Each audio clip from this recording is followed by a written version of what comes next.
just a minute. I know what you might be thinking. Is it even possible to make a list like this? I mean, is there even such a thing as a bad Looney Tunes character? Don't get me wrong, I love the Looney Tunes throughout my entire life. And I agree that they're not just some of the greatest cartoons of all time, but the characters are also some of the masters of comedy. Even after nearly a century, many of them are still beloved icons today in their own right, like Bugs Bunny, Daffy Duck, Elmer Fudd, Porky Pig, Sylvester, and many more. But let's be honest, with a huge roster of characters over the years, not all of them are going to be highly beloved. And there have been some that make people feel like Yosemite Sam more than Friar Porky. Now for this top 10, we'll be highlighting the real rejects. Not the ones that we love to hate like Daffy, Sam, or Wile E. Coyote, but the ones that we just generally hate that are either less popular for a good reason, are terribly outdated, or just fail to be enjoyable and funny. The one rule I have, however, is that they must not be one-offs. They must be featured in at least 2 shorts from the golden age of cartoons or earlier in either the Looney Tunes or Merry Melodies series to qualify them as legitimate Looney Tunes members, even if you may wish they weren't. I'm Animat, and these are the top 10 worst Looney Tunes characters.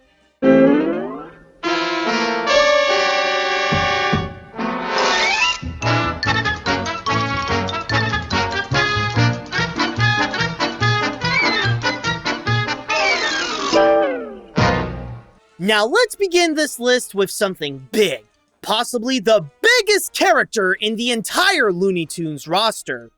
Or at least, that's what Sylvester literally thinks. Suffering succotash! Look at the size of that mouth! I'll admit that I don't necessarily have a big problem with Hippity himself. I mean, he's just a baby kangaroo. There's only so much that you can do with a character that's meant to look cute and not get caught by a cat. But the reason why he's starting this list is because his cartoons are, well, repetitive. Most of the time when he shows up, he escapes captivity and encounters Sylvester, who is usually with his son, where he gets mistaken for a giant mouse. And for the rest of the cartoon, the cat tries to capture the kangaroo, but always fails. That's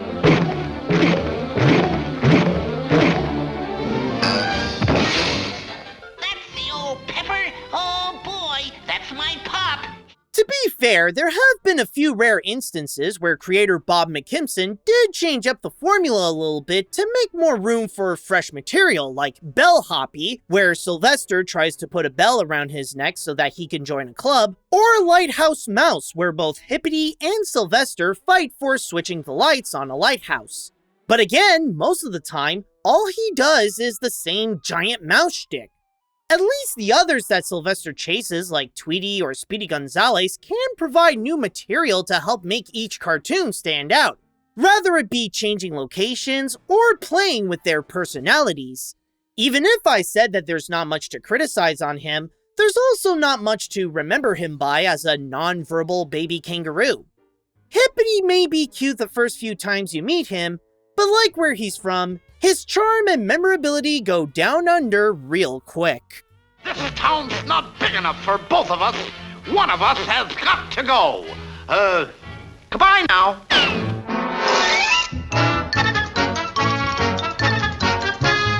This one is going to be a little different because this character is here not because he's bad and hateable, but it's the one that I actually feel the most sorry for. Sounds weird, I know, but let me explain. We all know Porky Pig, right? One of the most iconic stars of the Looney Tunes who is remembered most for coming out of that drum at the end going, That's all, folks. While he's mostly known as the tune's go-to straight man, some may forget that he's actually the first member of the LT crew. And during his beginnings, he was a very awkward kid. Listen, my children, and you shall hear the midnight ride of Paul Revere. No, I'm not putting Porky Pig in general here, but rather the early version of him from 1935 to 1937. In his debut, I Haven't Got a Hat, the short wanted each of the characters in the class to stand out, like the twins, the incredibly shy one, the candy-loving rapscallion, and the pompous nerd. When it came to Porky, however, they decided to make him unique by giving him a stutter. And I don't mean his signature way of talking, I mean like a real bad stuttering problem. Half a leg, onward. Roll the four, hundred.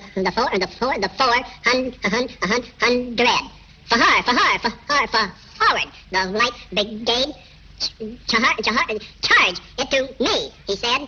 Cannon to right of them. Sounds bad, huh?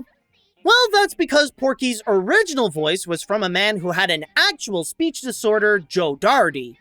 Since this was the mid-1930s, and it was during a time when some comedy can go as low as, "Ha ha, they're different," Porky's stuttering was both to make him unique and for the audience to laugh at the way he talks. However, watching his early days now is actually more unpleasant because you can hear Joe really struggling with his lines. And the saddest part is that he inevitably lost his role because he spent so much time stuttering that it ended up making him too expensive to record. It doesn't make me want to laugh, it makes me feel sorry for the guy. Oh, boy, what a day. Brighten up, Paul, brighten up. Me and the horse will go to the city and get some honey. If you get that bag for me, you can have my daughter. Thankfully, when Mel Blanc took his place, he found a way to make the stuttering more harmless and comical, turning Porky into the legend we know him today. But while he never really was unlikable, it's hard to overlook that he had a really rough start.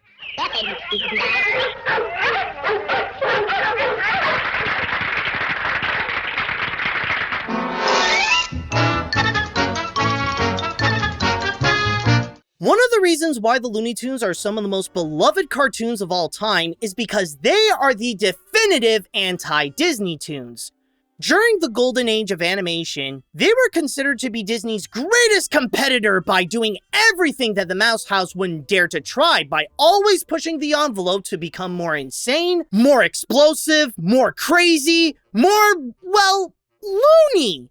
The cartoons are just about everything that Disney is not. And that's why people don't care about Sniffles. I'm happy as the mouse can be. The reason why is plain to see. The great outdoors is calling me. Back in the late 1930s, Chuck Jones got a boost in his career where he became a director at Warner Brothers. However, he didn't immediately begin making masterpieces. In order to help him understand how to be a director in animation, he tried to copy Disney's style so that his quality can parallel theirs. The result of this was the Sniffles shorts, which very much emulate Disney by being less unpredictably chaotic and a lot more cutesy. Gee, are you really Robin Hood? You don't look like Robin Hood, but I guess you must be Robin Hood if you say you're Robin Hood, because Robin Hood wouldn't tell a lie. Hello, Robin Hood. I'll help you rob the rich and give it to the poor, and I'll stand guard if anybody comes. I'll warn you. And that's why not many people like Sniffles, especially not the people who were making the tunes, because this is not what the Looney Tunes cartoons should be. Sure, the mouse managed to make a dozen of them, but they're slow, they're barely funny, and that cutesy charm wears off pretty quick. Granted, I'll give them that they are nicely animated, but that's the only thing that they got going for them. The same can be said about Sniffles himself. He barely has much of a personality other than being a cute little innocent mouse. I understand that Jones was learning how to be a director with Sniffles, and a real good thing that he managed to find his true voice a few days later when he made the Draft Horse and the Dover Boys, but the mouse proves that one major reason why Warner Brothers didn't try to be like Disney is because, when they do, they're kind of lame. Why have you got that burglar around your neck, Mrs. Bear? That's a funny place to have a burglar. Aren't you going to hit Mr. Bear in the head for coming in at 3 o'clock in the morning with his shoes off and all tipsy?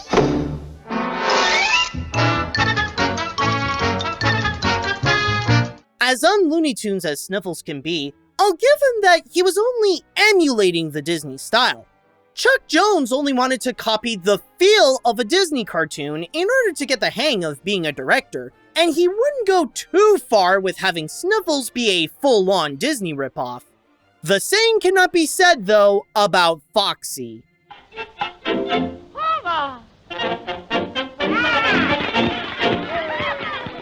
Created in the early 1930s by two of Walt Disney's first animators, Hugh Harman and Rudy Ising, Foxy was meant to be the first cartoon they made with producer Leon Schlesinger after the creation of Bosco. Around that time, Mickey Mouse was the biggest cartoon star in Hollywood, and they all knew that if they wanted to be a legitimate competitor in the cartoon industry, they'd have to make their own Mickey Mouse. Not only did Harman and Ising took that to heart, they took it quite literally by straight up stealing Mickey's design and only made some small adjustments to say that it's their own OG character. Seriously, all they did was add points to his ears, give him a bushy tail, add an extra line above his eyes, change his shoes, take off the buttons of his shorts, and that's apparently enough to say that this is an entirely different character that they totally did not copy from anyone else. He even has a girlfriend that is pretty much a clone of him wearing a skirt. Good morning to you. Good morning, dear Foxy. I'm glad to see you. Doopy-doopy-doopy-doopy-doop. It's near impossible to find anything in his cartoons that doesn't feel like they got the idea from what Disney did at the time. And that's exactly why Foxy did not last long. In total, there have only been 3 Foxy cartoons ever made, and allegedly, it was because Walt Disney himself had to tell Rudy to stop using a Mickey Mouse lookalike. But there is one thing that I will give credit to Foxy: the one good contribution he has given to the cartoon world. Upon researching the cartoons, his second short, while it feels a little too familiar to Oswald the Lucky Rabbit's Trolley Troubles, originated a song that sounds very familiar. You know this old world is a good world after all.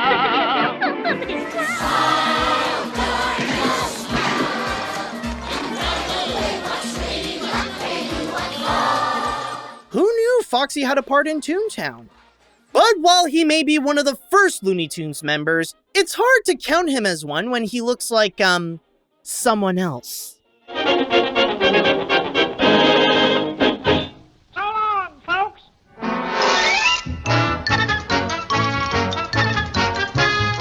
When it comes to the Looney Tunes villains, they are some of the best examples of characters that you love to hate. But here's the thing. As much as people want to see them fail so that the hero of the short, like Bugs, can come out on top of the end, people don't actually hate the villains, if you get what I mean.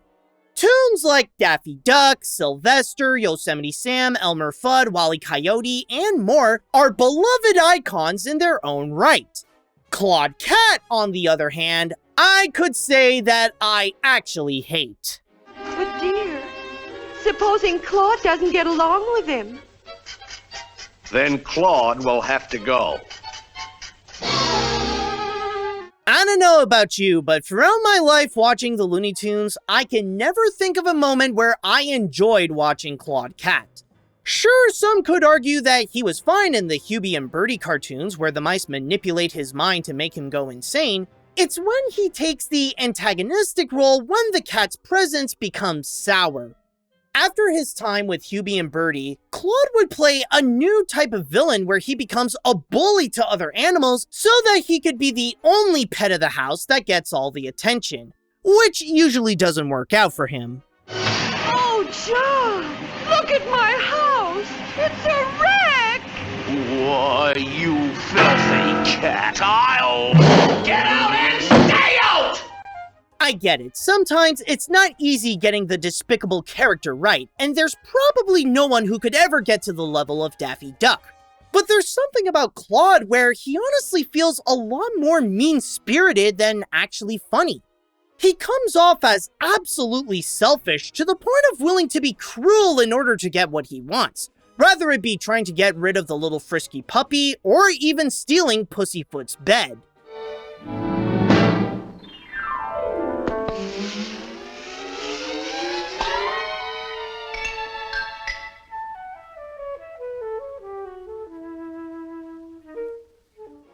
know the point is to make him look bad so that the justice he gets feels more rewarding, but I can't help but feels like he goes a little too far where there's nothing about him that's even redeemable or especially enjoyable. Not to mention that he kind of feels like a pointless add-on because he makes me wonder why can't this role be played by Sylvester? He already plays himself as the toon's go-to antagonistic cat and does the job very well, so why not use him instead of his yellow knockoff? And the more I see this cat, the more I think Hubie and Bertie got the right idea and just find a way to get rid of him for good. Just one of those days, I guess.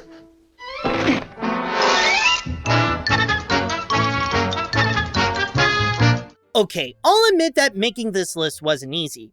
In fact, trying to find Looney Tunes characters that are considered disliked was quite a task in itself.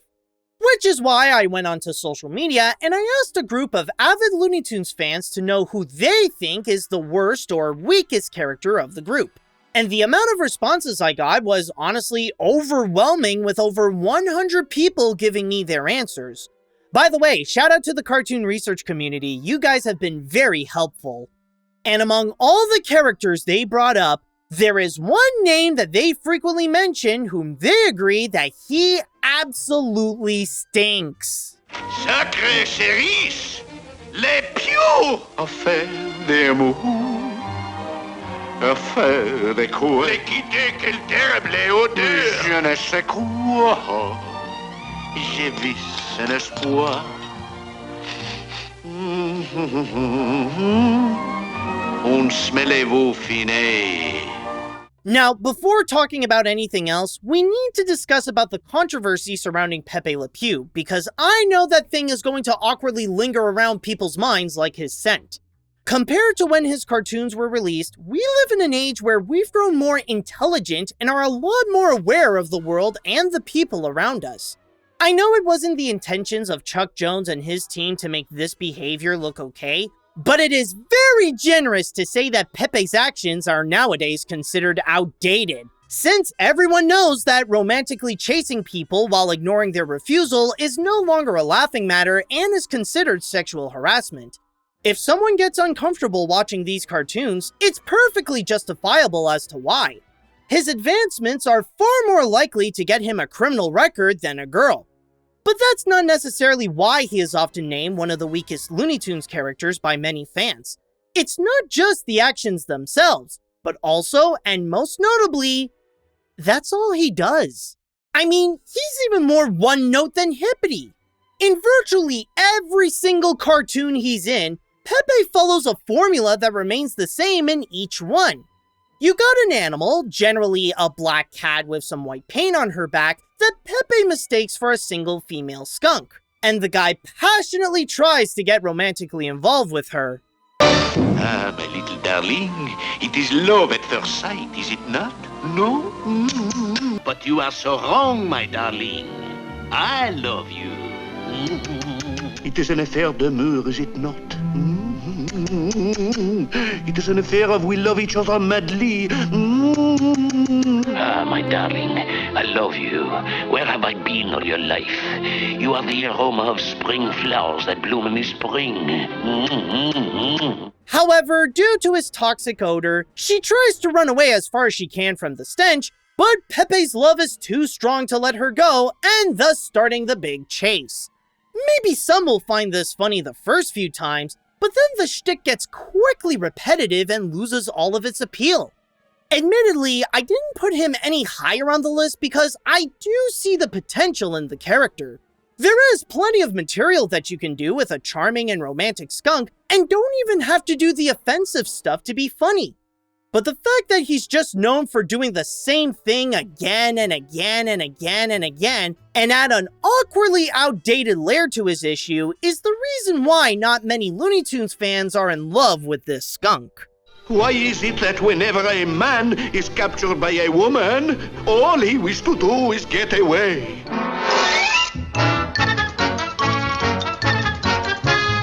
Now, I'd like to direct your attention towards the little jingle you hear when I present each number. There's no mistake as to why I use that tune. because this is the little song that brings fear to every Looney Tunes fan. Why? Because they know when that plays, it is often followed with some of the worst Warner Brothers cartoons ever made. You see, the period between 1964 and 1969 is considered to be one of, if not the darkest times for the Looney Tunes. Movie theaters are no longer obligated to buy packages that must include a cartoon, television became more of a dominant force in the entertainment industry, and the budgets for the cartoons themselves were lower than ever before, to the point that it was hindering the animators' creativity. Even when they tried to continue the legacy of the beloved characters, they only make things worse by highlighting that they have all passed their prime, and if a character ever made a cartoon during that period, then that's where you'll find their worst ones. Seriously, ask any Looney Tunes fan and they'll tell you that one of the hardest things to do is to find an animated duo that is worse than Daffy Duck and Speedy Gonzales. You called me fathead? Oh, no, I was talking to my friend here. Wasn't I, Fathead? No, Senor Doc. I, Speedy Gonzales. He's Fathead. However, even if they were in a new era and under new management when 7 Arts acquired Warner Brothers, that didn't stop the team from creating a new batch of characters to add to the Looney Tunes roster, such as Cool Cat, Bunny and Claude, and Merlin the Magic Mouse and Second Banana. Now you might be wondering, who though? Who is the one that's on this list? Well, to be very honest, I can't decide which one is the worst among them, so I'm putting them all here. Every character introduced during that horrible era all deserve to be in this spot. Bunny and Claude feel like they're glorifying the real-life criminals they're based on. The W.G. Fields and kids' psychic routine of Merlin and Second Banana get old quick, and there's nothing cool about Cool Cat with how he's the bland protagonist that's being chased. Even their cartoons are downright awful, where the plots are tiring, the animation is unappealingly cheap, and the comedy is an embarrassment with how it has no sense of timing. Seriously, I wasn't even able to finish watching the first Merlin cartoon, it was so bad. Well, what do you know? Wrong saw. My apologies, sir. Say, you're a mouse. I hate mouses. In fact, you want to know what's the last official Looney Tunes cartoon? Specifically, the final tune that concluded this long-running series of shorts on the big screen? A 1969 Cool Cat cartoon called Engine Trouble. And yes, it's as terribly cringy as it sounds. Engines always yell like that when they're mad. Sheesh, I get that the Looney Tunes always want to top Disney at everything, but they don't have to top Disney at being racist! So if you ever want to have a good time and have a laugh, don't watch a cartoon that starts with this logo and this tune, because the characters behind them will give you anything but that. Well, I'll be betrayed, belittled, beat-up,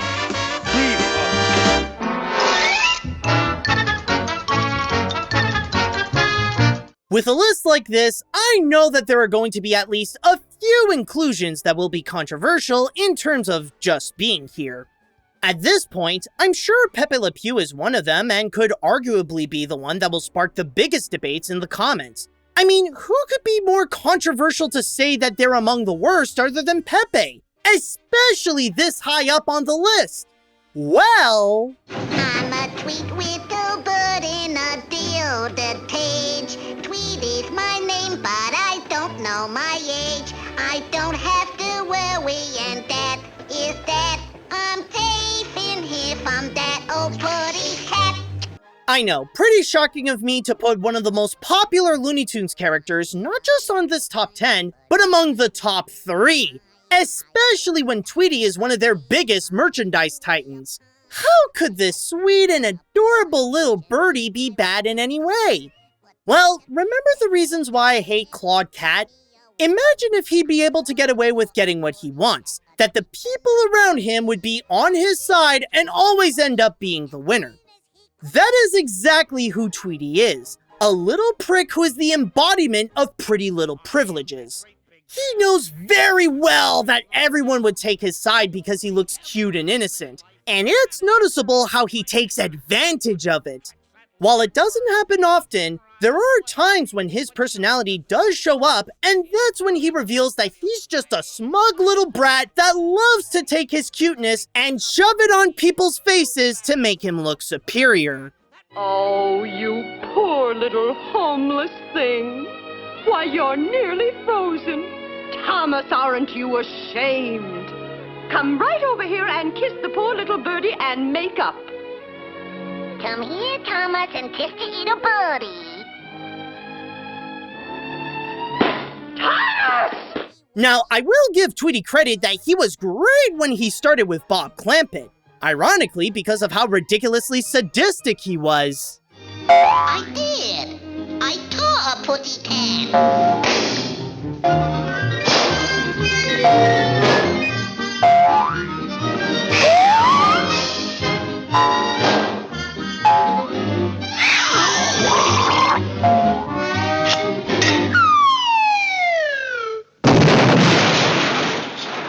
But once Friz Freleng got his hands on him and paired him up with Sylvester, all of that maniacal edge is gone in favor of that fake innocent act.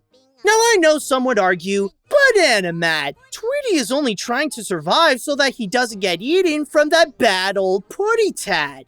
Okay, let me ask you this then. Let's say Sylvester does manage to eat Tweety, and I don't mean just get him in his mouth. I mean actually eat him up completely where you never see him again. Would anyone actually be upset about it? Would anyone feel mad that the quote-unquote bad guy won? Or would it be something that was just a long time coming for the cartoon equivalent of Ellen DeGeneres? There's no purity in that bird. It's all just to fuel his ego to make you think he's all good and cute so that you end up buying NFTs with his face on it.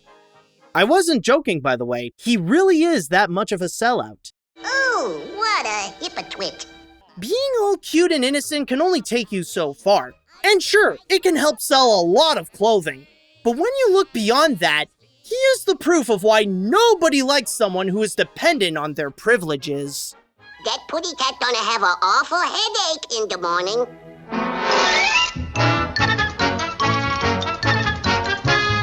You know what's funny? Among all the major players in the Looney Tunes team, none of them are actually a dog. I mean, there are characters that are dogs, like Mark Anthony, or Sam Sheepdog, or Spike and Chester, or the Barnyard Dog who constantly gets tormented by Foghorn Leghorn.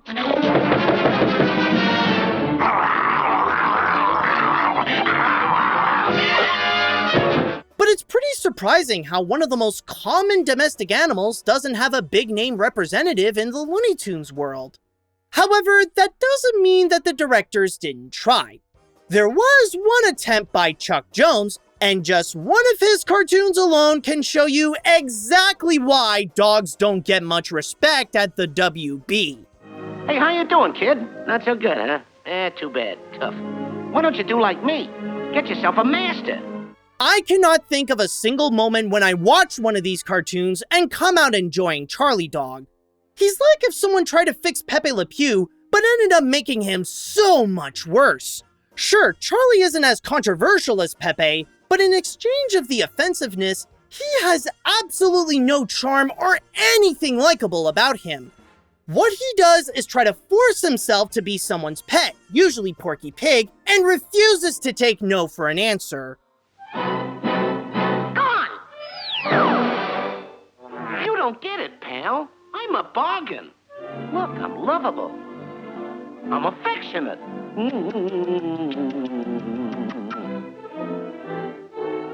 Oh, goody, are we going bye-bye? But what makes Charlie Dog absolutely despicable, even more than his own actions, is his intentions with why he wants to be a pet. He's not a lonely puppy who's looking for an owner to love. He's deliberately looking for someone to be his servant, using them for their home, for their food, all while pretending to show them affection when none of it is genuine. Seriously, he doesn't hide that he views owners like an all-day sucker.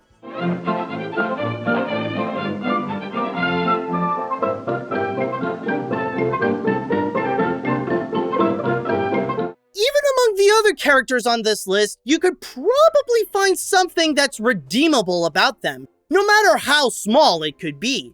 But with Charlie Dog, there is nothing that can be said that can make him look good or funny. He may have only appeared in just a handful of cartoons, but there's no denying that Charlie has overstayed his welcome. And stay out. How many times do I have to tell you I don't want a dog? So, with that mutt out of the way, before we get into the worst character of the bunch, I'd like to have an honorable mention. You may remember that a significant rule for this list is that a character has to appear in at least 2 cartoons to qualify, which you'd be surprised how this really narrows down the nominations. However, let's say that we take away that rule, and suddenly, all of the one-off characters are allowed to be here. Who would be the worst among them? The one that the best thing about them is that they've never appeared in anything else since.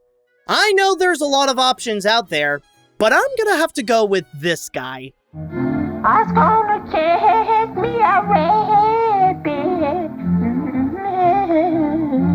Yes, this is a real character from an actual Warner Brothers cartoon. While he may not have an official name, this guy is from the 1941 short All This and Rabbits Too. As shocking as this character may be, the cartoon is honestly not that memorable.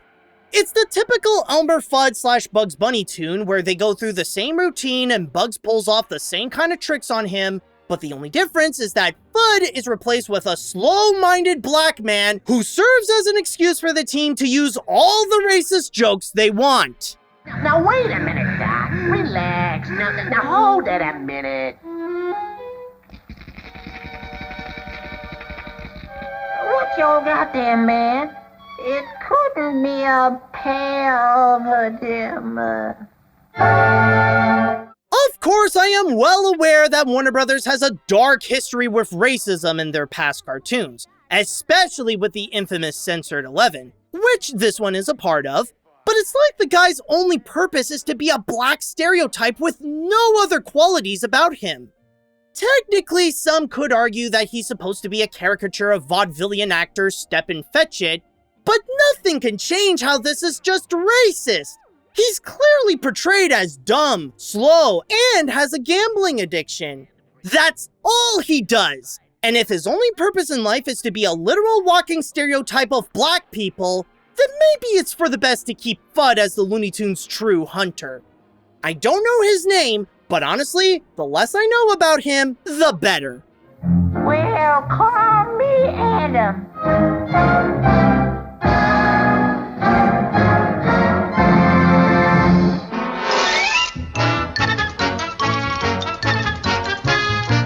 Oh, and one more thing before declaring the number 1. If you enjoyed this top 10, then don't forget to subscribe for more crazy cartoon chaos from me.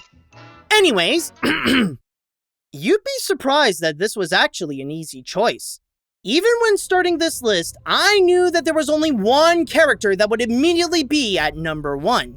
And if you know your Looney Tunes history, you know exactly who I'm talking about.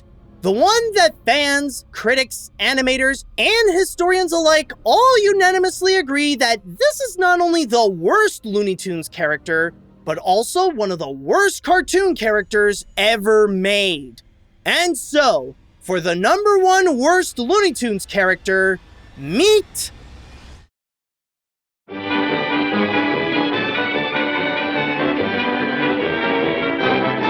Back in 1933, Hugh Harman and Rudy Ising broke up with Leon Schlesinger and walked away with their characters like Bosco, leaving Leon completely cartoonless. In a desperate act to stay in the business, he brought in several animators from other studios to make him a new cartoon star. And the best they can come up with is... a guy. He's not some anthropomorphic animal that makes him distinguishable. He doesn't have a personality that goes beyond being happy-go-lucky. He doesn't even have anything or do anything that makes him stand out. He's just a purely bland white guy that barely faces any conflicts.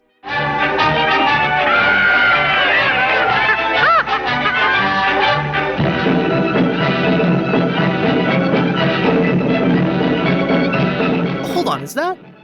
Wait, go back to that guy again. Oh no, not this racist crap again! Not even his pals are able to do anything about the staleness of his cartoons, where they just play the typical roles these shorts generally have, like Cookie being Buddy's girlfriend and Towser is his loyal dog. There are even records that show that nobody at Warner Brothers or anyone who worked on Buddy actually liked him, where Bob Clampett called him a creature of limitless blandness. In fact, his case is so bad that his unoriginality is now a punchline that some use to make fun of him. Cares and got no worries. I'm happy I'm back, buddy. Well, what do you think? Congratulations, Borax. You've discovered a cure for insomnia. And this is exactly why he's one of the worst toons ever. Because he offers absolutely nothing. He's an obvious ripoff of Mickey Mouse, but with literally zero memorability or has any likability to make his audience feel something. There's nothing to like, there's nothing to laugh at, there's nothing to express an emotion towards, there is nothing that is worth investing a brain cell to have you remember him. They're exactly what cartoons watch when they watch old cartoons. Just a few minutes worth of moving drawings without substance or meaning that can only make the time pass by. Out of all the cartoons in history, Buddy is the most forgettable, boring, bland, unoriginal, and, above all else, the worst Looney Tunes character of all time. That's all. Well, how else would you end off a Looney Tunes video?